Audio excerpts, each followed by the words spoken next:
Olá, eu sou o Sérgio Aguiar, bem-vindos ao Modo Corrida.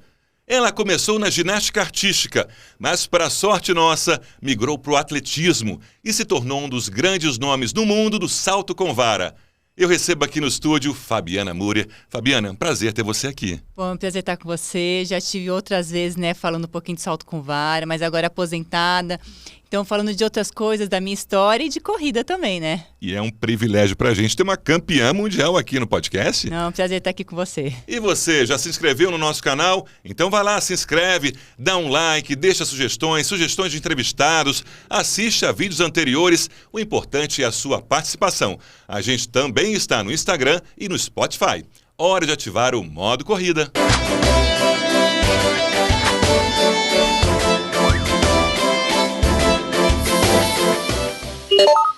Fabiana, como assim ginástica artística?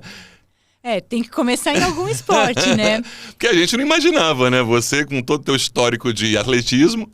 A ginástica me ajudou muito no atletismo. Eu comecei com 7 anos a ginástica, por incentivo dos meus pais. Eles que achavam que era importante eu fazer algum esporte, eu e minhas irmãs, e me colocou na ginástica, porque era perto de onde eu morava. E logo no começo, assim, eu gostei bastante, já passei por uma pré-equipe. Então, isso mostrou que eu era bem coordenada. Só que eu acabei crescendo demais, e aí comecei a ter dificuldades na ginástica. Quando eu ia fazer a barra, eu quase batia o pé no chão, então eu tinha que colocar pouco colchão para não bater o pé no colchão. Eu tinha dificuldade no equilíbrio na trave, nas rotações, por conta da minha altura. Mas eu sempre gostei muito de esporte, acompanhava Olimpíadas, gostava de estar envolvida. Meus melhores amigos eram do esporte e continuam sendo do esporte. Então eu queria parar a ginástica, mas eu queria achar um outro esporte que eu gostasse de fazer. Você falou da coisa do tamanho, e eu estou lembrando de uma apresentação da Simone Biles, que ela nas barras teve dificuldade, teve que encolher as pernas. Imagina você. Você tem quanto de altura agora? Eu tenho 1,72. Certo. A Simone Biles passou com o joelho dobrado ali fácil. Eu já travaria ali no colchão. Pois é, então aí você começou a pensar e tinha um convívio com outras pessoas que gostavam do esporte. E a partir de qual momento, então, que você migrou para o atletismo? Eu estava com 15 para 16 anos e eu comecei a ver que na ginástica eu não ia conseguir realizar meu grande sonho, que era chegar nos Jogos Olímpicos. Falei, bom, eu vou nem que seja só para assistir, né? Mas eu queria competir. E aí meu pai viu um anúncio no jornal, naquela época que o pessoal lia jornal ali, Impresso. Impresso. Ele viu que estavam montando uma escolinha de atletismo lá em Campinas, eu sou de lá, e falou, vai lá fazer atletismo, né? Vai fazer o teste. Eu, tá bom, né? Eu achava que atletismo era corrida, salto em distância, não com vara. Salto com vara eu nem sabia que fazia parte do atletismo. Eu fiz o teste, eu fui super bem, porque eu tinha o preparo da ginástica, eu já fazia ginástica desde os 7 anos, então 8 anos ali fazendo ginástica. E era uma corrida de 50 metros para ver a velocidade, salto em distância para ver a explosão e 1.000 metros para ver a resistência. E para mim foi super tranquilo. E aí um dos técnicos estavam lá selecionando o pessoal, viu meu biotipo, viu que eu fui bem no teste e foi lá conversar comigo. Que é o Elcio Miranda, que foi meu treinador minha vida toda, virou meu marido. Então ele estava lá desde o comecinho da minha carreira do atletismo. E aí eu falei que fazia ginástica, ele estava precisando de meninas para fazer salto com vara, porque isso foi em 97. E nessa época o salto com vara feminino estava só começando. Não fazia parte de Jogos Olímpicos, de mundiais. Pois é, a estreia em Jogos Olímpicos foi quando? Foi em 2000. Então, estava começando realmente, era o momento que o salto com vara feminino ia entrar nessas grandes competições. Então, o recorde brasileiro era baixo, as marcas mínimas para entrar nessas competições não seriam tão fortes. Então, ele viu essa oportunidade e queria meninas para estar treinando salto com vara. E foi lá e me selecionou para isso. Você não tinha amigos do atletismo? Não tinha. Até então? Não tinha. Eu cheguei lá, não conhecia ninguém, era um terreno desconhecido. E era difícil, era uma mudança grande, né? Porque eu estava sempre no ginásio, tinha minhas amigas que cresceram junto comigo, ainda mais nessa idade, né? 15 anos, 16, você está na adolescência, bate aquelas inseguranças, você quer estar perto das pessoas que você tem mais confiança, mais intimidade. Eu cheguei ali no atletismo, era uma pista aberta, era pista de terra, nem era de borracha. Um monte de gente diferente, então bateu um certo medinho ali, será que eu vou mesmo? Mas aí eu fui começando devagar. Você nem experimentou, por exemplo, o atletismo na corrida em si? Então, eu tive que fazer algumas outras provas só para eu conhecer, competir salto em distância. Minha primeira competição foi no salto em distância, não foi no salto com vara. Mas só para conhecer mesmo atletismo, eu competi salto em altura, 100 metros mas era realmente só para ter essa oportunidade de ver o que era atletismo, mas eu já fui direto para o salto com vara mesmo. E tinha mais meninas? Então tinha eu e mais 2 meninas que faziam salto com vara e acho que eles pegaram mais 2 ou 3 meninos. Então era um grupo assim de 6 pessoas que faziam o aquecimento todo mundo junto, depois cada um se direcionava para as provas que tinha mais aptidão. E é engraçado que nessa época era assim, não dá muito certo para nenhuma prova, vai para o salto com vara. Ah, é? Tem até um dos meninos, o Fábio Gomes, que ele foi campeão pan-americano em 2007, junto comigo, nos Jogos Pan-Americanos. E ele foi assim, ele não se deu bem em nenhuma prova, colocaram ele no salto com vara e depois ele foi se desenvolvendo a velocidade, o dinamismo, e aí ele se daria muito bem, acho que na prova, talvez nos 100 metros ou no salto em distância. Mas quando ele fez o teste, naqueles primeiros meses, ele acho que não tinha muita coordenação, não sabia muito bem como fazer. E ele não mostrou que ele tinha muito talento em outras provas e foi pro salto com vara. Ainda bem, né? Porque a gente também teve mais um campeão pan-americano ali no salto com vara. Não, então quer dizer que era uma espécie de castigo, então? Azar deles, né? Porque nós temos você aí como grande campeão. Era o salto com vara e a marcha atlética também era. Olha, e hoje em dia é a melhor prova do Brasil, uma das melhores, né? É a marcha atlética. Tem vários atletas super bons, inclusive medalha olímpica, né? Esse ano. Bom, aí o seu início, o seu processo de adaptação à modalidade, como é que foi? Foi muito fácil meu primeiro salto, foi como era antigamente, com vara de bambu e caindo na areia. Foi dessa forma, mas só tem 2 metros, foi fácil pra mim. Só que aí depois eu fui pro encaixe, com colchão. Então você não caía já no colchão, você caía na areia. A primeira semana que eu fiz foi assim. Não ficou dolorida, não? Não, quem faz ginástica tem que ir lá se jogar, cai de costas, de cabeça, bate canela, então não tem muito erro, não. Mas aí quando eu fui pro colchão, peguei a vara as varas são de fibra de vidro ou fibra de carbono. Aí peguei essa vara de fibra de vidro que começa a envergar um pouquinho mais. E aí o tempo do salto muda, porque você tem que pegar essa envergadura da vara para que ela te jogue para cima. Então começa a mudar. Eu comecei a ver que era uma prova bem técnica e que tinha um desafio aí, né? Que eu tinha que saltar cada vez mais alto, pegar esse tempo, segurar mais alto na vara. E aí eu comecei a gostar. E o primeiro ano realmente foi só para eu conhecer, porque eu não larguei a ginástica. No primeiro ano eu fazia os 2, porque ainda tinha aquela dúvida, será que realmente vai dar certo, né? Tinha o apego da ginástica. Mas aí com 1 ano de treino eu consegui fazer a marca mínima para ir para o Mundial Sub-20. E aí eu falei, acho que eu levo jeito para isso. Eu estava com 17 anos. Aí eu falei, acho que eu levo jeito para isso, vou largar a ginástica de vez. E aí sim comecei a me dedicar mais ao atletismo, aí que eu evoluí bem, consegui bater o recorde o recorde brasileiro e o sul-americano da minha idade, né, o sub-20. Mas aí eu comecei a evoluir, comecei a acreditar mais que era possível ser uma grande atleta, quem sabe ganhar uma medalha de um sul-americano, era o que eu pensava no início. Já estava namorando com um técnico ou ainda não? Não, isso foi mais pra frente. Isso é uma outra etapa. Foi mais pra frente. E você falou de que são feitas as varas, ainda são de carbono e vidro, fibra de vidro. Isso. Ainda são? É dessa forma. Não mudou muito desde quando fizeram, nos anos 50, quando foi feita essas varas de fibra de vidro. Aí apareceram de carbono, que são as mais recentes. Eles tentaram misturar as 2 fibras, não deu certo. As de carbono, elas desenvergam mais rápido, mas elas também são mais frágeis, elas quebram mais fácil. E as de fibra de vidro, elas são um pouco mais lentas, então a técnica tem que ser diferente para uma vara ou para outra. Mas a tecnologia, sim, evoluiu, ela é mais leve, né, a de carbono, então é mais fácil de carregar para segurar, mas também tem que ter um tempo diferente do salto. Eu saltava com as de fibra de vidro pela técnica que eu fazia, eu não sou uma atleta muito veloz, muito forte, então para mim funcionava bem essas varas. Você não usava outra? Não, eu tentei uma vez, porque eu também logo no início da minha carreira, porque a gente não conhecia muito bem como funcionava cada vara. E aí eu tentei no meu primeiro mundial, que eu fui em 2005, e deu tudo errado. Eu imaginava que dependeria do ambiente, indoor ou ao ar livre. Não. Inclusive, quando está mais calor, mais frio, não influencia na flexibilidade da vara. O que influencia é a velocidade do atleta, o peso, a técnica que ele faz, a altura que ele vai saltar. É isso que influencia na envergadura da vara ou na flexibilidade. Então, elas têm flexibilidades diferentes. E o atleta escolhe a vara dependendo desses fatores.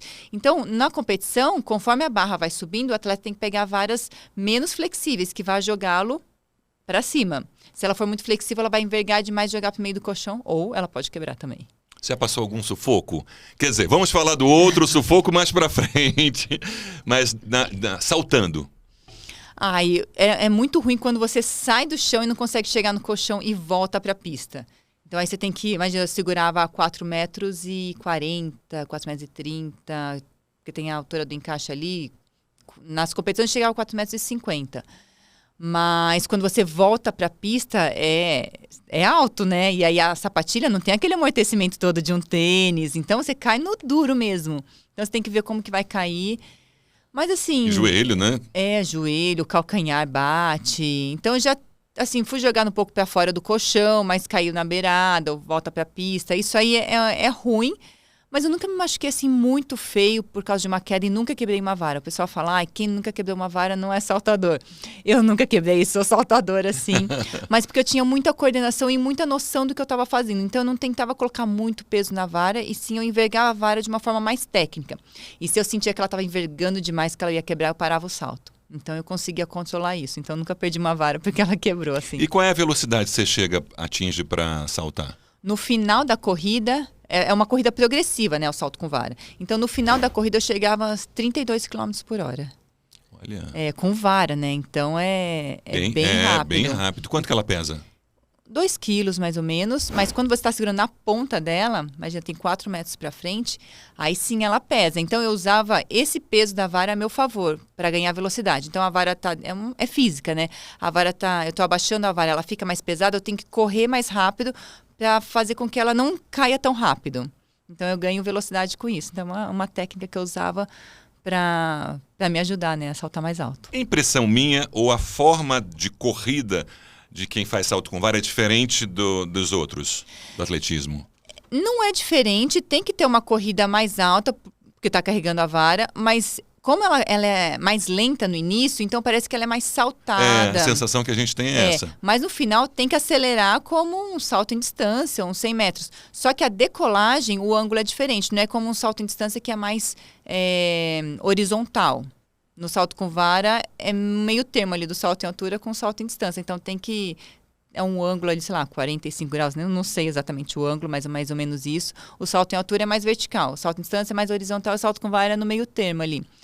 Então, tem que ter uma corrida alta para conseguir equilibrar a vara também com o corpo. Não pode se jogar muito para frente, senão a vara vai pesar demais. Não pode ficar para trás, porque senão não consegue ganhar velocidade. Mas a técnica da corrida é a mesma para qualquer prova do atletismo. O que muda é a altura do joelho, a forma que você vai tocar no chão. Então, se você está mais lento, você vai correr mais com o pé todo. Tanto que no início da minha corrida era mais o pé todo. E no final é mais ponta do pé porque tem mais velocidade. Então, nas corridas de velocidade, vai mais para a ponta do pé. Mas sempre com aquele objetivo de rolar o pé no chão, não de bater o pé no chão. Então, se você rola o pé no chão, você está se impulsionando para frente. Então, a mecânica é a mesma para qualquer prova, mas o que muda é isso, o toque no chão do pé e a altura do joelho. E a sapatilha é de quem corre 100 metros, por exemplo? Não, é diferente. Quem corre 100 metros, ela é bem fininha, ela praticamente não tem sola, é para o atleta sentir bem o chão mesmo e não ter muita absorção de impacto. E sim que ele bata e o chão consiga devolver essa energia para ele. O salto com vara, como é uma prova longa, a gente fica ali muito tempo esperando. Então, tem um solado um pouquinho maior para absorver um pouquinho mais do impacto, porque tem o salto, né, da decolagem, o salto em distância é um pouquinho mais baixo porque a velocidade é mais alta. O salto triplo, o solado é mais grosso porque tem mais impacto. Então, para absorver um pouco mais esse impacto e também impulsionar o atleta. Então, para cada prova, é diferente a sapatilha. O salto em altura tem cravo, né? Aqueles preguinhos atrás, no calcanhar também. Então, tem na frente e no calcanhar, para segurar na hora da decolagem. Então, com o tempo, foi progredindo, foi melhorando essa tecnologia. Mas quando eu comecei, essa sapatilha serve para várias provas. A minha multifunção. A minha sapatilha, a primeira que eu usei foi emprestada de uma... Hoje ela é técnica de atletismo, a Tânia Moura. E foi técnica da Malrimagem. E foi dela a sapatilha que eu usei, que era de salto em distância. Aí eu usei porque eu tinha que emprestar aqui, emprestar. E até hoje é difícil a gente Era o seu número? Não, era um pouquinho maior que meu pé.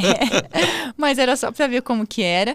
E mesmo até hoje é difícil conseguir comprar uma sapatilha no Brasil, específica assim para a prova. Importada. É importada. Bom, você lembrou que o esporte não era olímpico no seu início. Que referências você tinha? Eu olhava, né, os recordistas mundiais, então para mim era o Sergei Bubka. Bubka é o grande nome. Sim, que bateu. Acho que hoje nem tanto, né? Porque hoje tem aquele mundo do Duplantis aí que tá batendo recorde direto aí do salto com vara feminino. Mas ele abriu o mundo pro Mas o Sergei Bubka, ele mostrou o salto com vara, ele saltou 6 metros, né, pela primeira vez e colocou lá em cima, ganhava todas as provas, bateu 36 vezes o recorde mundial. Que loucura. Então, um sucesso. Então, para mim, ele era grande referência como atleta, como conquista e como técnica também. E tinha a Emma George, que era recordista na época, que é uma australiana. E a primeira Olimpíada que teve salto com vara feminino foi em Sydney. Mas ela chegou na final, mas não ganhou medalha. Mas quando eu iniciei, ela era recordista, então era a minha referência também. E no Brasil? O que a gente tinha? Ou acho que não tinha muita coisa, não. Estava realmente começando ali. Sim. Existiam saltadores aqui, no masculino, mas sem grande destaque. O recordista brasileiro era um brasileiro, entre aspas, porque ele morava nos Estados Unidos, ele nasceu no Brasil, só que ele foi para os Estados Unidos pequeno, cresceu lá, se desenvolveu, nem falava português. Então, o recorde sul-americano, era sul-americano, nem era brasileiro, era o recorde sul-americano, ele era de um brasileiro, mas que nem falava português, que não morava no Brasil. Então, era uma coisa ruim, porque ele se desenvolveu fora e a gente não tinha essa tecnologia, esse conhecimento técnico de treinamento para fazer um atleta saltar e bater esse recorde. Então, era muito frustrante para os atletas, principalmente para os homens, falar, é tão alto, será que um dia a gente chega lá? E aí foi meu técnico que falou, não, eu fui atleta, ele foi atleta de salto com vara também, e eu não conheci muita coisa. Ele teve uma época um técnico polonês que deu treino para ele, que ajudou a desenvolver um pouco a técnica dele, os resultados. Ele saltou 5 metros pela primeira vez. E era isso que se saltava no Brasil. Era 5 metros, 5,10, não passava muito disso. E o recorde mundial já era 1 metro a mais que isso. A diferença então era muito longe. Bem grande. Hoje em dia, o que a gente tem de centros de treinamento no Brasil para formar novos atletas? Em São Paulo a gente tem o Centro Olímpico, que é super forte. Eles formam bastante atletas. Em Campinas também tem a Orcamp, que é até do Vanderlei Cordeiro, ele que é o padrinho da equipe. Então, tem poucos locais, a gente precisaria ter mais locais de treinamento. Poucos não, quase nada, Quase nada. Pensando em Brasil... Sim, e ter mais incentivo, né, pro esporte. O Praia Grande também tem um clube de Minas, Praia Clube, um clube de Minas, ele está forte com atletismo, investindo no atletismo. Temos a Sojipa no sul. Então, tem alguns pontos, assim, alguns locais que tem, mas são muito poucos. A gente deveria ter mais incentivo na escola. Né, mas como fazer especificamente do salto com vara? O atletismo, assim, todo mundo gosta de correr, tem uma corrida, até o salto em altura. Brincadeira de criança, tem a corda lá e você vai pular a corda, quem pula mais alto e tal. Mas o salto com vara faz como, Fabiana? Então, como eu comecei, né? Dá para fazer com uma vara de bambu e caindo na areia. Essa iniciação é fácil de fazer. Existe um mini atletismo que até tem uma vara menor, um bambolê, que tem que fincar a vara ali no meio do bambolê e saltar e cair no chão mesmo. E aí sim, detectar esses talentos e aí indicar para os clubes, como vai para o Centro Olímpico, lá tem um colchão bom, lá tem material, então dá para desenvolver. Então, acho que falta esses locais para detectar os talentos e direcionar o atleta específico para o técnico que treina essa prova. A gente já recebeu, o podcast tem pouco tempo de vida, mas já recebeu alguns atletas de destaque também nacional, como o Marilson, e eles fazem observação de que o momento para o Brasil de geração de grandes nomes no atletismo não é bom. Especialmente na maratona, no caso do Marilson, mas me parece também que no salto com vara a gente também ficou um pouco para trás. A gente teve você e teve o Thiago, né, no masculino, como grandes nomes de referência para quem está começando. Mas e aí, Fabiana? Realmente decaiu um pouco o salto com vara. Tem o Thiago, tem a Juliana Campos, que foi para a Olimpíada em 2024, mas quase conseguiu para a final, ainda não está nesse nível, né, de conseguir chegar numa final. E só, realmente, teve um Mundial em 2013 que tinham 5 atletas do salto com vara. Foi um momento muito fértil, muito bom dessa prova, mas também porque a gente fazia intercâmbios, tinha um técnico estrangeiro que ajudava a gente fazia clínicas com vários técnicos do Brasil. Então, existia uma escola que foi crescendo, foi fazendo crescer a competitividade, acho que não só entre os atletas, mas entre os técnicos também, de querer mostrar que sabia, que estava conseguindo fazer um atleta. Isso foi muito legal, isso ajudou a desenvolver. Tinha uma rivalidade saudável. Sim, mas aí depois da Olimpíada do Rio, eu acho que foi o grande problema, porque vários clubes diminuíram o número de atletas ou acabaram, inclusive o clube que eu competi acabou. Veio a pandemia também, que aí diminuiu ainda mais o salário dos atletas, os atletas tiveram que fazer outras coisas, trabalhar em outros lugares, além de treinar. Então foram momentos assim difíceis, que faltou investimento para que o atletismo continuasse crescendo. E o salto com vara também. Meu técnico saiu do atletismo também por conta disso, porque o clube acabou e não tinha mais esse espaço. Ele tentou fazer uns projetos aí com outras entidades, mas acabou não dando certo. Então a gente vê técnicos bons, renomados, fora do atletismo. O Nélio mesmo, o técnico da Malra Imagem, também. Ele tem os atletas, ele tenta, ele batalha, mas falta um olhar diferente para esses técnicos que conseguiram conquistar. O do Marilson, né?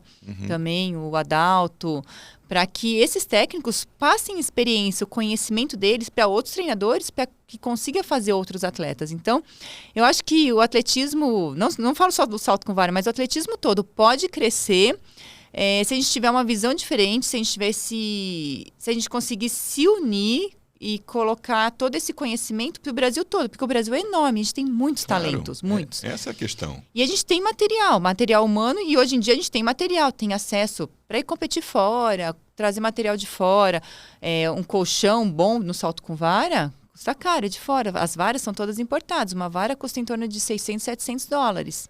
Como eu falei, o atleta usa umas 4, 5 varas na competição, mas no ano todo chega a usar ali umas 15 varas. Então, é uma prova cara, assim, do atletismo, se a gente for pensar. Mas a gente tem material, tem mais facilidade de comprar, mas eu acho que falta mais técnicos, mais atletas querendo fazer, porque acho que perdeu um pouco o investimento, a visibilidade que o atleta pode ter e a oportunidade, né, de crescer dentro do esporte. Porque se tiver acesso, né, como você falou, tamanho do Brasil, com certeza a gente terá crianças e adolescentes interessados, vai despertar o interesse dessas crianças para o esporte, para o atletismo, não necessariamente para o salto com vara, mas para outras modalidades dentro do atletismo. Viralizou recentemente no Brasil, né, a experiência de um menininho do Nordeste com uma vara improvisada, assim como você começou, uma vara de bambu, né? Era no Piauí, se não me engano? No Piauí, isso mesmo. E ele fez o maior sucesso daquele improviso e a paixão dele pelo esporte. E a Record proporcionou um encontro da Fabiana com ele aqui em São Paulo. Foi bem bacana. A gente tem a reportagem para o Domingo Espetacular. Vamos dar uma olhada. Você vai conhecer agora a história do menino de 13 anos, de uma família simples do Piauí, que conquistou o país treinando o salto com vara. Foi tudo improvisado, do jeito que dá em casa mesmo. O Moisés quer muito uma medalha olímpica e viajou pela primeira vez de avião para receber uma surpresa que a gente preparou para esse jovem sonhador. Um salto improvisado no quintal de casa. Uma vara feita de bambu e nenhum colchão para amortecer a queda. Bota fé nesse cara. Vídeos que conquistaram o país e fizeram todo mundo se perguntar: quem é esse menino? Ele é o Moisés, 13 anos de idade. O Domingo Espetacular viajou até a cidade de Curralinhos, no Piauí, para conhecer esse jovem atleta de perto. E daqui a pouco vamos levar o Moisés para uma viagem que ele nem imagina. Moisés começou a treinar há 2 anos na escola. Tinha no futsal e atletismo, mas tinha que escolher um desses dois, atletismo e futsal. Futsal eu já sabia. Eu não, vou mesmo para atletismo. Primeiro, ele tentou praticar o salto em distância, mas não gostou muito não. Tentou então o salto com vara, e aí sim, adorou. Gostou tanto que decidiu montar, com a ajuda da mãe, uma estrutura improvisada no quintal de casa. Nós mesmos montamos aqui mesmo, só mesmo com areia. Nós fiemos pau e cacemos o cordão. Com um pedaço de bambu queimado para ficar mais resistente e flexível, eles fizeram a vara. Uma vez por semana, Moisés treina ainda nesse campo de futebol com outros futuros atletas. Primeiro é o aquecimento, aí os exercícios, aí que vai para as provas. O menino se destaca pela dedicação. Já chegou a pular uma altura de 2,60 metros. Aí eu dizia pra ele, começou aqui, aí ele botava o cordão desse jeito aí. Aí ele pulando, começou baixo, depois alto. Eu digo, Moisés, essa brincadeirinha toda, bem aí, meu filho, vai te levar longe. Ele dizia, ô, mas a avó conversa. Não sei onde é que você quer chegar aí. Eu digo, aonde? Pô, nós vamos ver. Eu sempre incentivei ele, disse para ele ir, que um dia ele ia chegar lá onde ele queria. Mas também disse para ele nunca desistir dos estudos. Moisés participou de vários campeonatos. Teve um que eu fiquei em primeiro e outro em segundo. Mas nunca tinha saído do estado do Piauí. Por isso, nós preparamos uma surpresa para ele. Como será que foi a primeira viagem de avião do nosso pequeno atleta? Sei, foi melhor, bom.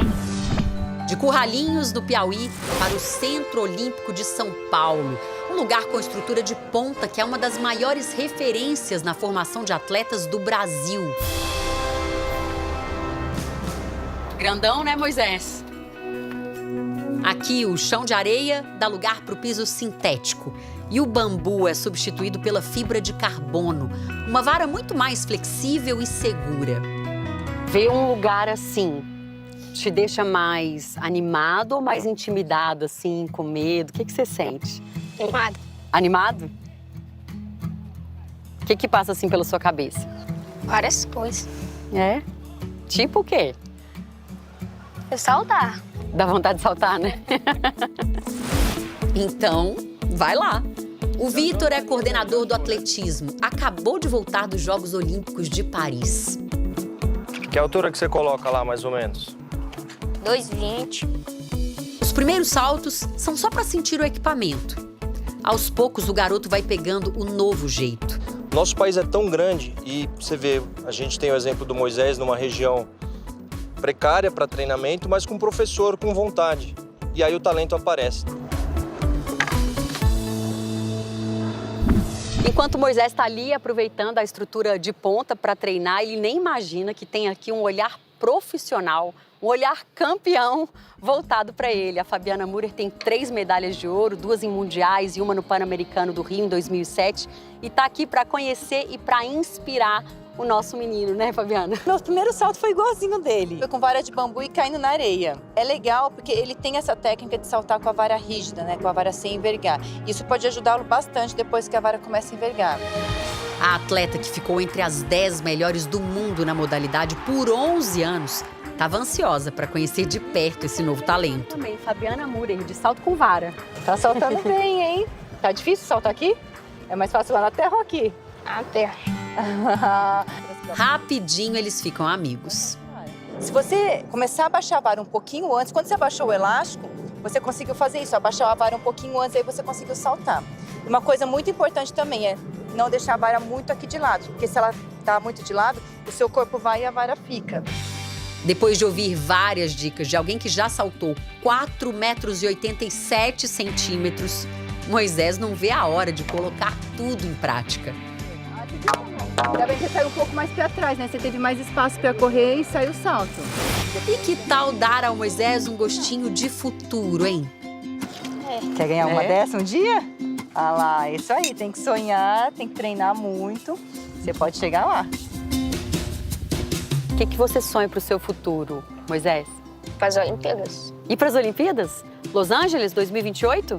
É. Tá dentro? Toca aqui. Quero te ver, hein? Vou torcer para você. Então, anota aí. Moisés Soares. É para ele que a gente vai torcer no salto com vara daqui a 4 anos. Pesada? Ah, ficou bem. Combinou com você, hein? Fabiana, que legal, né? O interesse dele e a oportunidade também que você deu a uma criança de ensinar sua técnica, mostrar e estimular principalmente. Dava pra ver a vontade dele, né, de querer saltar. Ele falou que tem mais 4 meninos que saltam com ele também, fazem salto com vara com ele lá no Piauí. Só que ele quis treinar ainda mais. Ele criou ali um local para ele treinar do lado, no fundo ali da casa dele, para ele evoluir ainda mais. Então é muito legal ver essa vontade. E são esses jovens, esses atletas que a gente tem que incentivar, que a gente tem que dar mais atenção, porque se ele tem vontade, quer dizer que ele pode evoluir, ele é coordenado. E foi muito legal ter esse encontro, conversar com ele, dar algumas dicas. Ele tentava saltar com uma vara, trocava, tentava pegar outro. Então, ele não entende dessa parte de, acho que nem o treinador, talvez, essa parte de flexibilidade, de vara, que ele tem que saltar sempre com a mesma vara. Conforme ele vai evoluindo, ele pode trocar. Então, ele ficava testando, porque eu falei, E aí, eu falei pra ele, é mais difícil saltar numa pista emborrachada ou lá na areia? Lá na areia é mais fácil, né? Porque exige mais técnica, né, ali. Agora, o bacana também é o estímulo da mãe, né? Que estava gravando os vídeos com ele e torcendo pelo menino, pelo filho. Sim, a família é super importante dentro do esporte, esse incentivo dos pais. Eu acho que tem que conseguir conciliar tudo. Dá para fazer isso, dá para estudar e dá para treinar. O esporte faz uma pessoa diferente, né? A pessoa que esteve envolvida com esporte, que competiu, vai crescer de uma forma diferente, com uma visão do mundo, de ter um objetivo, ir lá buscar aquele objetivo. Então, tudo isso é legal. Os pais são fundamentais. Você se viu um pouco, né, na sua infância, quando teve contato com Moisés? Ai, sim, né? Aquela vontade de conquistar alguma coisa. Eu falei, eu tinha um sonho de ir para uma Olimpíada. Ele também tem esse sonho de chegar numa Olimpíada. Então, viajar, sair da minha cidade, sair do meu país. Então, esses sonhos vão crescendo. Eu me vi, sim, porque eu também tinha essa vontade de fazer alguma coisa. E como é que foi estar no Pan-Americano, no Rio de Janeiro, representando o Brasil e sendo um destaque entre os atletas brasileiros e da competição? Nossa, foi um sonho, né? Falei, vou participar de uns Jogos Pan-Americanos no meu país, com chance, eu tendo chance de medalha. Eu falei, bom, tem que agarrar essa oportunidade. Sabia que ia ser uma prova dura, que ia ser forte, mas foi muito legal porque toda a minha família foi assistir, tinha amigos, tinha um fã da Argentina, que a gente às vezes ia fazer umas clínicas de salto com vara na Argentina. Ele veio para o Brasil para me assistir, estava lá com uma faixa, tem uma faixa que ele me deu até hoje.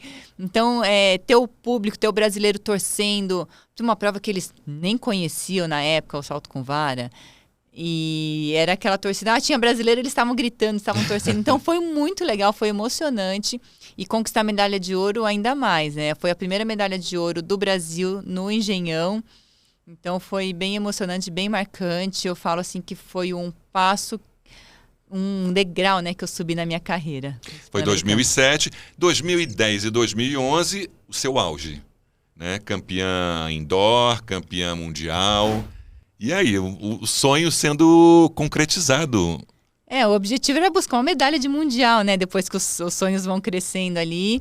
Aí em 2008 eu tive uma medalha de bronze no Mundial Indoor. E assim, eu tinha uma frustração que eu falava, nossa, eu compito na época da Yelena Zimbaeva, recordista mundial. Eu nunca vou ser primeira, vou ser sempre segunda. O que eu tô fazendo aqui? Às vezes eu parava pra pensar, eu falei, nossa, eu quero ganhar, mas eu acho que não vai ser possível. Aí meu técnico falava, espera, uma hora ela vai estar mal, sempre tem um dia que você não acorda muito bem. E nesse dia você vai ter que aproveitar a oportunidade. E foi o que aconteceu em 2010, ela foi 4ª colocada. E aí meu técnico falou, agora só vale a de ouro, não dá, tem que ser a de ouro, outra cor não importa. Esse é o dia, né? Ele falou, tem que aproveitar a oportunidade. E deu super certo, ganhei a medalha de ouro, foi muito legal essa conquista. E foi um ano assim, acho que o meu melhor ano foi 2010, porque depois teve a Liga de Diamante, que foi o primeiro ano que teve essa liga de competições. E são competições que tem na Europa, na Ásia e nos Estados Unidos. E eu fui lá e ganhei. Então, foi um ano assim perfeito para mim. E aí, 2011 foi um ano um pouco mais difícil, mais conturbado, mais difícil os treinos. Sempre um ano é diferente do outro. Os treinos foram bons. Eu tive eu entrei em overtraining um pouco antes do Mundial. Então, meu técnico conseguiu identificar isso. Eu descansei, cheguei super bem no Mundial. Mas, por todos esses problemas, eu não sabia o que ia acontecer. Só que eu entrei na competição, estava tão preparada, assim, fisicamente, e deixei a competição fluir. Às vezes, se a gente pensa demais, dá tudo errado, né? Eu acho que eu não pensei muito, deixei a competição fluir, sempre atenta, sempre concentrada, e ganhei a primeira medalha do Brasil em campeonatos mundiais. Primeira medalha de ouro, né? Em campeonatos mundiais. Então, foi, assim, muito emocionante, foi muito legal, foi uma conquista ali que me marcou muito, que quando eu entrei no atletismo nem esperava que eu ia chegar a ganhar essa medalha, né? Eu imagino, deve ter sido assim, quase que o momento mais... Foi o momento mais importante da sua carreira? Foi muito importante, mas é engraçado. Eu falo que o momento mais importante da minha carreira foi em 2006, que foi num GP internacional em Belém, que eu queria muito bater o recorde sul-americano. E eu tinha tentado O recorde é seu ainda? É meu ainda, 4,87.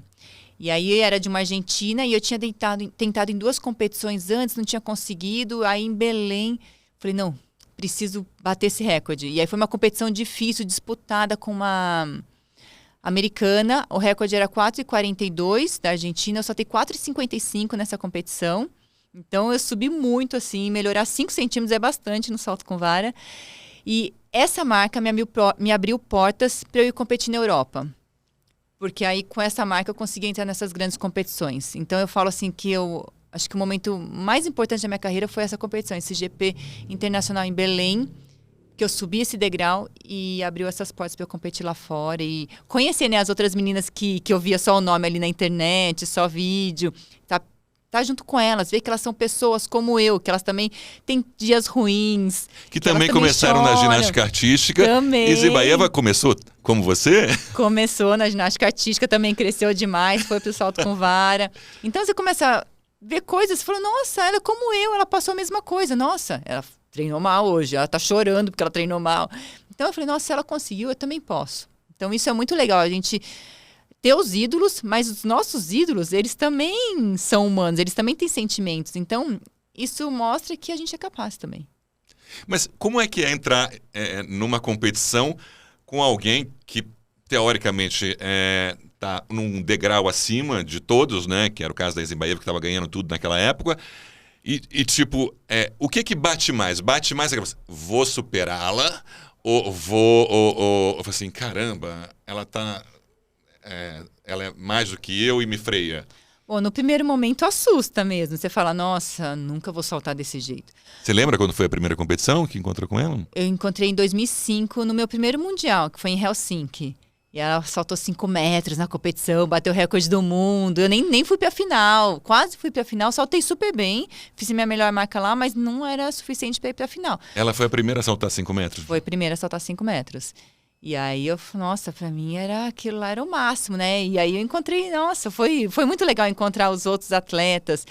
Mas, ao mesmo tempo, as pessoas já me viam de uma forma diferente. Ela falou, nossa, essa menina tem talento. Foi engraçado, porque depois as pessoas comentavam, nossa, eu lembro de você no Mundial em 2005 e eu falei que você podia saltar bem, que você tinha uma boa técnica. Tipo, o marido de uma super amiga minha que é da Polônia, que saltou comigo, ela falou, até fiquei brava com ele, porque eu falei pra ele que ele nunca falava isso de mim. Então, é legal. Mas depois, assim, você vai entendendo de cada atleta, você vai fazendo a sua estratégia. Mas o meu grande objetivo, quando eu entrava na prova, era ir lá e tentar fazer minha melhor marca. Porque se eu fizesse a melhor marca, eu estaria lá entre as melhores. E se fosse suficiente para uma medalha, ótimo. Então, era esse o objetivo. Porque não dá para você pensar só em ganhar, em querer superar alguém. E pode vir uma outra atleta e superar todo mundo, né? Então, eu sempre pensava no meu, em fazer o meu melhor e tentar superar todo mundo fazendo o meu melhor. E a questão da concentração no momento do salto. Aí a gente vai buscar de novo a experiência do Thiago com o francês, né? E toda a repercussão que teve por conta das vaias que ele recebeu no Engenhão, né? E ele reclamou, etc., se sentiu prejudicado, chorou no pódio, etc. Até que ponto isso realmente pode influenciar no desempenho do atleta? A concentração é super importante. No atletismo, quando você está fazendo a sua prova, estão acontecendo outras provas. Então, a concentração tem que ser grande. É tipo a ginástica artística, né? Sim. Então, você tem que estar muito atento e concentrado na sua prova.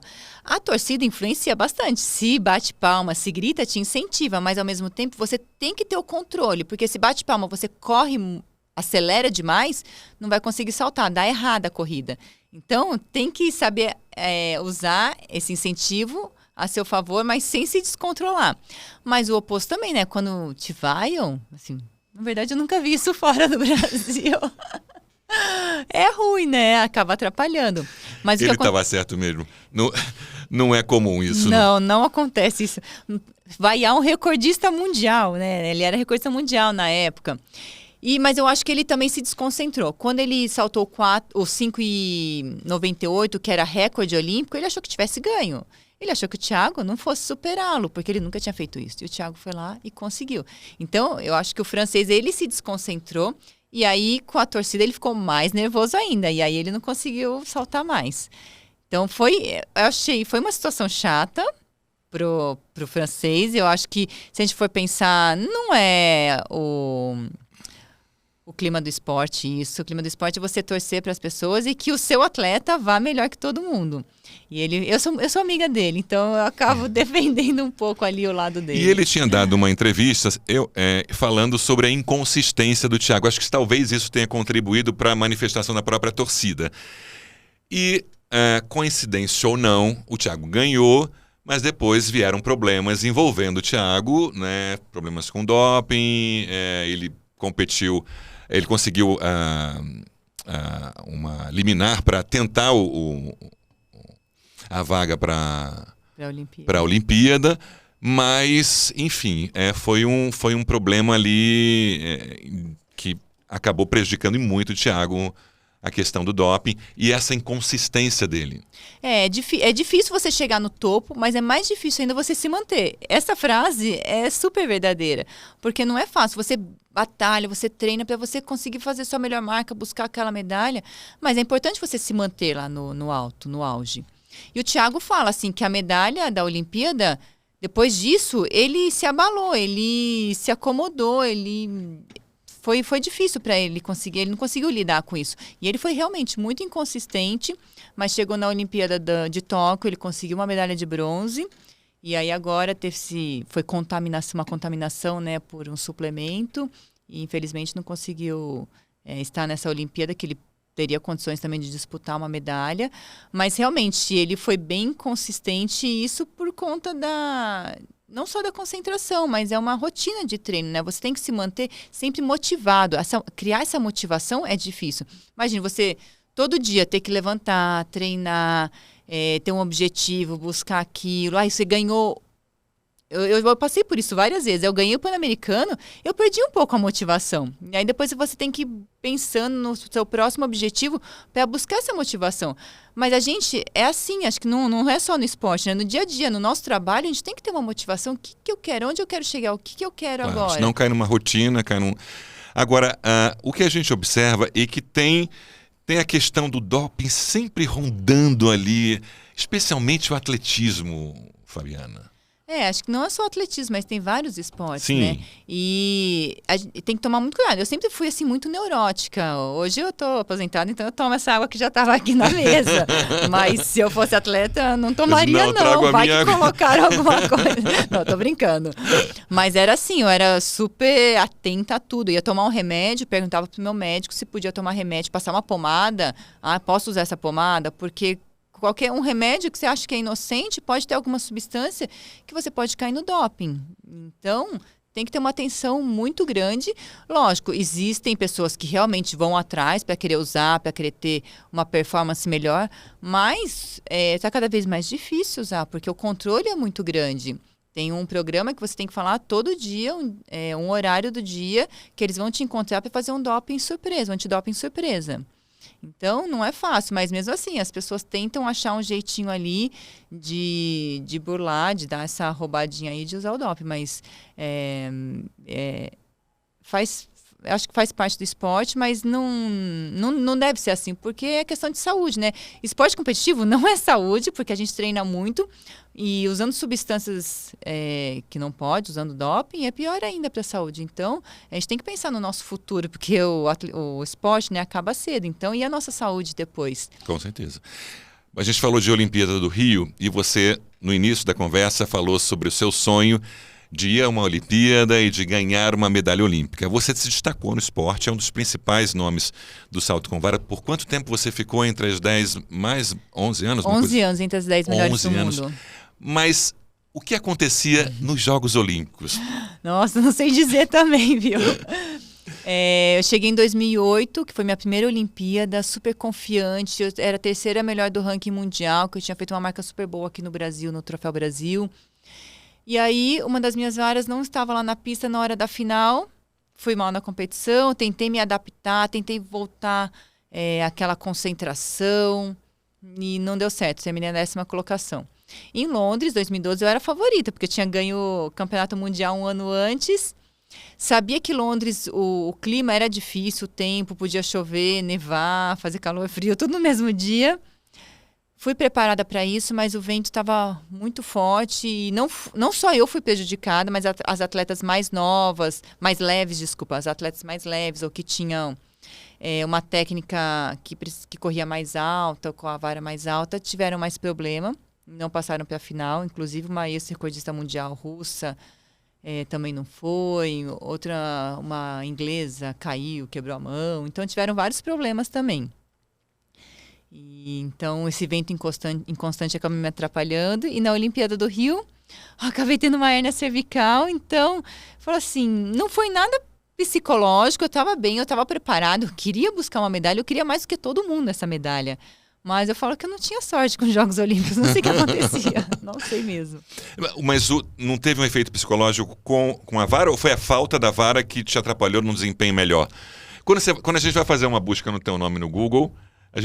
se botar Fabiana Muri, já aparece, eu não me lembro agora, a vara sumiu, uma coisa assim, a referência ao sumiço da vara na Olimpíada de Pequim. Eu acho que os dois, né? Eu tive que pegar uma vara que não era ideal para saltar aquela altura e, assim, queira ou não, eu perdi um pouco a concentração. Eu saí da prova, depois eu tinha essa consciência que eu tinha que voltar para a prova, me concentrar novamente, mas não é a mesma coisa, né? A concentração acho que não foi a mesma coisa. Eu não tive essa tranquilidade de ir trocando a vara que eu tinha que usar para cada salto e progredir na competição. Então, acho que os dois atrapalharam, a parte psicológica como de não ter a vara, que não era ideal para aquela altura. Então, acho que foram as duas coisas ali. Você tem essa vara ainda? Tenho. Eu deixei com a Juliana, que é a melhor brasileira hoje no salto com vara. Tá tudo com ela. Deixei minhas varas todas com ela. Só tem uma que tá lá no meu instituto, no esporte. Mas o resto deixei todas com as atletas lá para elas usarem, porque, como eu falei, as varas são importadas, não é tão simples assim trazer para o Brasil. Então, eu deixei, tem que ser usadas. Alguém herdou. E aí você falou sobre o seu instituto e a sua nova fase. Que eu não falei antes, mas você é formado em fisioterapia e você, enfim, você dá cursos, você agora está focada mais na fisioterapia do esporte para corredores. Isso, eu me formei como fisioterapeuta antes de fazer todos esses resultados, porque eu sabia que a carreira de atleta acabava cedo e que eu tinha que ter uma profissão.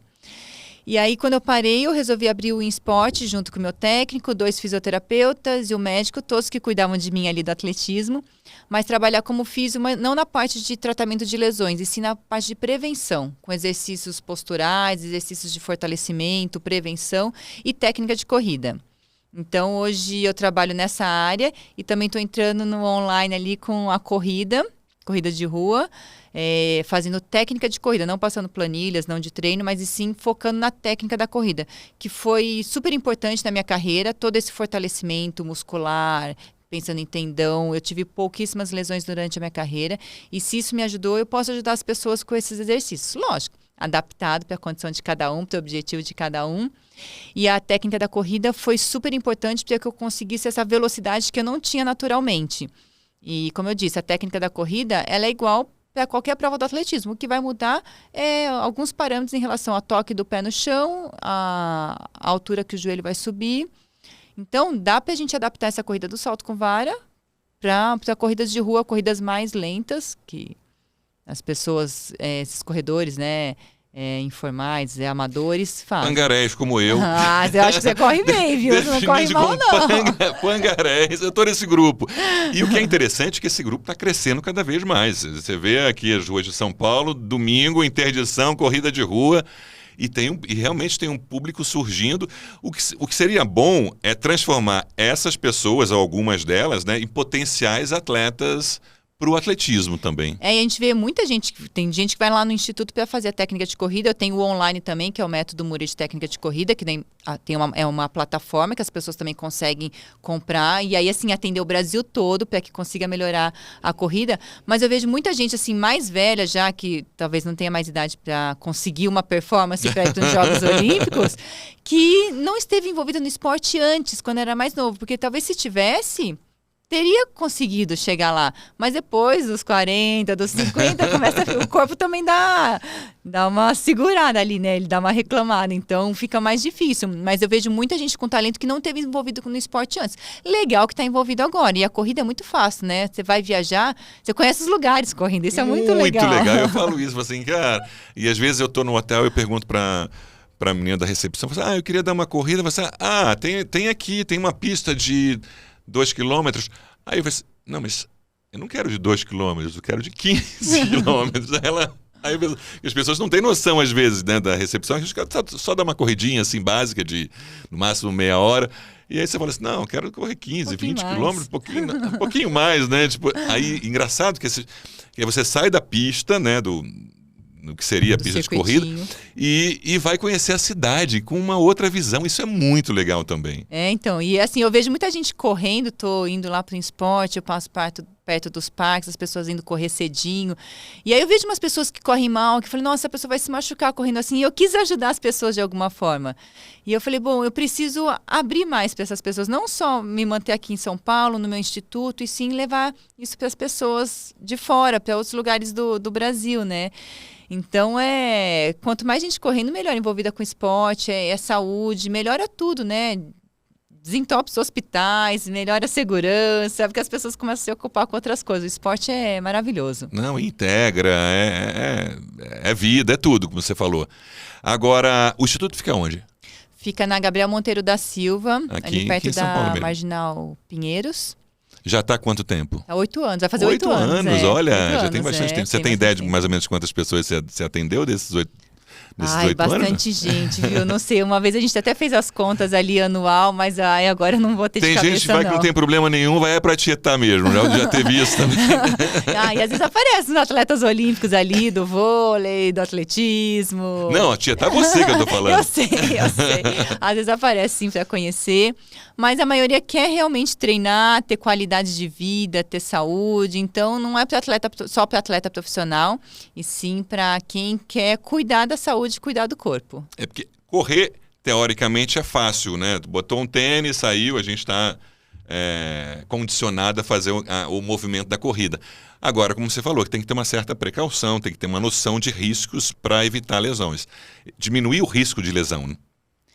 Tem que fazer fortalecimento, como eu disse, às vezes a pessoa não tem força e começa a correr errado para compensar aqueles pontos que não tem força, aí começa a se machucar por conta disso.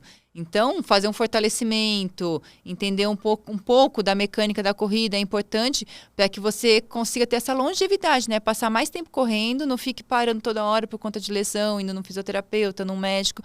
Por isso, fazer recuperação é importante, fazer uma massagem. Descansar também faz parte do treino. Então, não é só sair correndo, mas ao mesmo tempo tem que ter esse fortalecimento. A sua preparação também era como dos corredores de 2 tempos? Você treinava de manhã e de tarde, descansava e depois voltava de tarde? Sim, treinava 2 períodos. A gente falava assim, quando era fora de competição, eu fazia 10 treinos por semana. Então, Segunda de manhã à tarde, terça de manhã à tarde, quarta tinha descanso, mas era parte de recuperação, fazer massagem, quinta de manhã à tarde, sexta de manhã à tarde, sábado de manhã à tarde. Então, era bastante treino. Eu saltava só 2 vezes por semana, e o resto era físico, ou a gente cortava, né, o salto em partes. Vamos treinar só a corrida do salto. Numa barra, só ficando de ponta cabeça, né, fazia a reversão, fazia musculação. Fazia ginástica artística, não consegui fugir da ginástica de vez. Fazia 1 vez por semana ginástica, fazia umas corridas mais longas, iam para o parque fazer corrida. Então, depois velocidade, outras provas do atletismo. Então, é um treino bem complexo do salto com vara. Eu acabei não falando, mas um dos seus técnicos foi técnico do Búbica, é isso? Isso, é o técnico que a gente fazia intercâmbio. Essa experiência não foi boa? Não, ele fez intercâmbio. Não, foi boa. Foi boa. Não, foi graças ao Vitaly Petrov que ele fez o salto com vara do Brasil se desenvolver. Nós começamos a fazer esse intercâmbio com ele desde 2001 e essa parceria foi até 2014. E aí depois ele acabou essa parceria com a gente, o Thiago Braz foi treinar com ele. E depois voltou para treinar no Brasil. O Thiago foi e voltou várias vezes ali.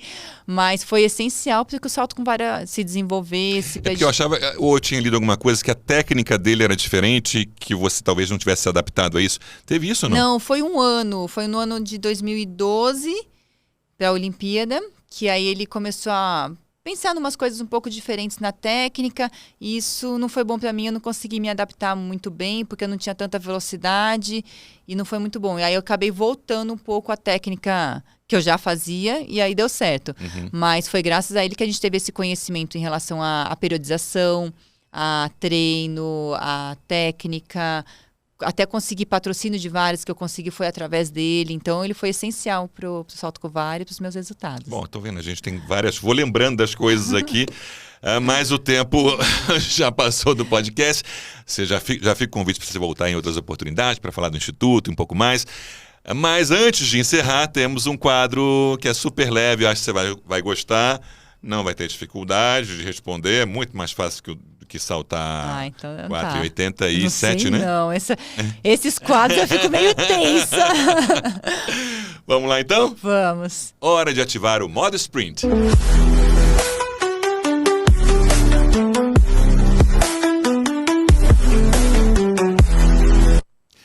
Fabiana não pode ficar em cima do muro, tá? Ou em cima do sarrafo. Ou em cima do sarrafo. Atletismo ou fisioterapia? Atletismo. Olha, falou rápido ali, né? Eu também acho que eu sei a resposta dessa daqui. 2010 ou 2011? Essa é muito difícil. Olha, eu achando que sabia a resposta. 2011. 2011? 2011. Por quê? Por causa da medalha de ouro do Campeonato Mundial, que foi a primeira do Brasil, então essa é mais no importante. Pódio, mexeu muito com eu ouvi você. O hino do Brasil. Olha, ali no massa. estádio aberto. Essa eu acho que é fácil. Pan do Rio ou Pan de Guadalajara? Pan do Rio. Apesar de Guadalajara foi uma competição assim muito legal, mas o Pan do Rio foi muito melhor. Em casa sempre melhor, né? Izibaeva ou Búbica? Búbica. Búbica. Por quê? A técnica dele era melhor. Indoor ou ao ar livre? Ao ar livre. O que tem de diferente pro indoor? No indoor é mais fácil de saltar, porque você levanta a vara, sai correndo, não tem vento, não tem chuva, é ótimo. Mas eu gosto do outdoor, daquele vento a favor, ou de competir no estádio grande. O estádio grande me encanta. Agora, a Izibaeva, ou como é o nome dela, da cubana? Yarisley Silva. Yarisley Silva. Izibaeva. Yarisley. Assim, eu gosto muito da Yarisley, também era amiga dela, mas ela me deu muito trabalho. Pois é. Ela ganhava de mim, assim, tinha o mesmo resultado e ela ia lá e ganhava de mim no último salto. Não, prefiro a Izibaeva. Eu provoquei porque você acabou sendo prata e ela ouro em 2 situações, pelo menos, né? Foi uma competição super forte, o Pan-Americano, Mundial, por 5 centímetros no último salto. Izibaeva, ficou Izibaeva. Mas vocês são amigas, não? Somos. Legal. Como aprendizado ou como experiência de vida, Olimpíada de Pequim ou de Londres? As duas foram difíceis. E foram situações bem diferentes. Eu acho que de Londres, como aprendizado.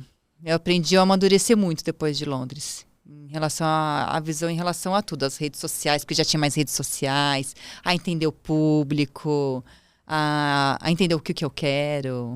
Então, Londres. E a última, essa super fácil. Diamond League ou Mundial?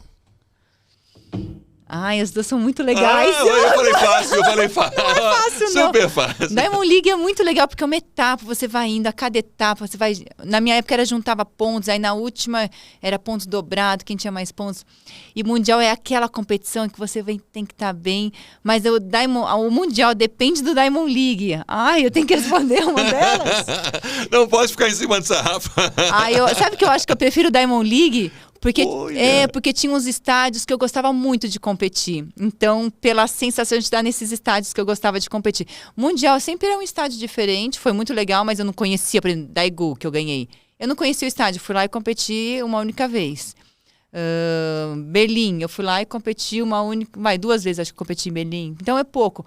Diamond League não, era sempre aquele, Zurique. Eu amo aquele estádio de Zurique, ele é bonito, o público, o estádio lotado, o pessoal batendo nas placas, assim, fazendo barulho na hora de saltar. Então eu ganhei a Diamond League lá,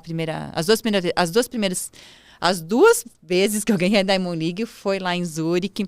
Nova York também, eu amava competir em Nova York, eu adorava aquela pista. Apesar de não ter um público muito grande, não ser um estádio tão fechado, mas a pista era muito boa. Então eu gosto de Diamond League por isso, pelos estádios que eu gostava de competir. E eu vi os seus olhos brilhando e você relembrando esses momentos importantes enquanto você falava. Foi muito bacana. Não, esses dois lugares eram muito especiais para mim. Bom, Fabiana, obrigado pela sua presença aqui. A gente conversou numa outra oportunidade, quando eu era apresentador da Globo News. A gente falou isso na troca pelo WhatsApp. E agora eu tendo esse contato com você para falar mais um pouco sobre a sua vitoriosa carreira. Parabéns. Obrigada. E é legal falar assim, depois que eu parei, porque você faz uma análise de tudo e o reconhecimento das pessoas, você também, o reconhecimento seu de me chamar aqui para a gente conversar mais sobre isso. Então é sempre legal relembrar e obrigada aí por todo esse reconhecimento. Volte outras vezes. Obrigado mais uma vez. Aquele lembrete, se inscreva no nosso canal no Modo Corrida, vai lá, dá um like, gostou da entrevista com a Fabiana, deixa um comentário, dá a sugestão de outros entrevistados. O importante é sempre a sua participação. O Modo Corrida fica por aqui, até a próxima.